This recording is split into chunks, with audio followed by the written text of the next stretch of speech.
Okay guys, here is the kitchen to size and scale.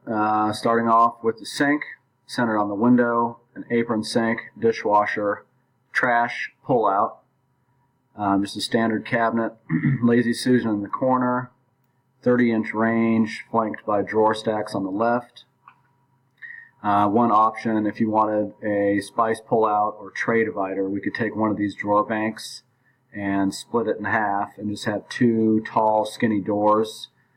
One would be the spice pull-out and the other tray divider.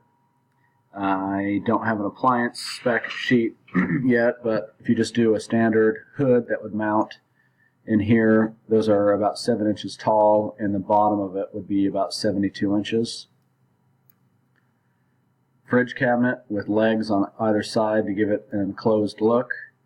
And then this, because of this setback here, these legs are 32 inches deep, so we still have enough room when the granite comes across that it dies into the fridge leg.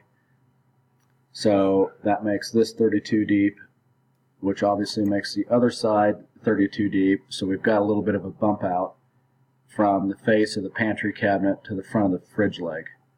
And this pantry cabinet is 25.5 inches deep.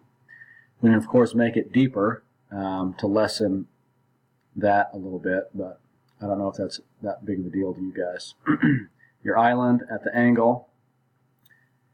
The countertop is 4 feet across by 72, and if we do an overhang on the back, these would just be some standard cabinets with adjustable shelves on the back side if you want an overhang, or we just do 24-inch deep cabinets on the back. The back cabinets right now are 12.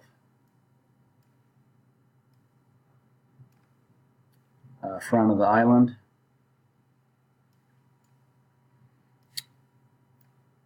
And slab doors.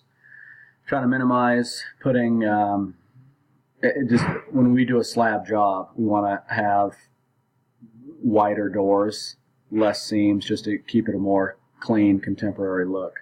And then instead of doing crown molding, we would just do that vertical piece of soffit, 9-foot plate line. So these uppers are 40 inches tall, so you still have a foot from the top of the cabinet to the ceiling.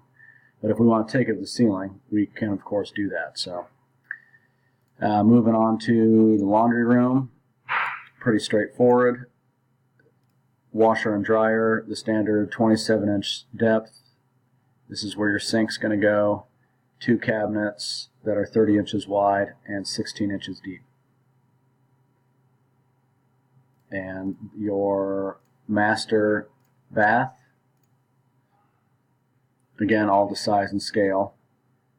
Figuring that's 16 inches on center from the right, and in the plans it calls out for 72.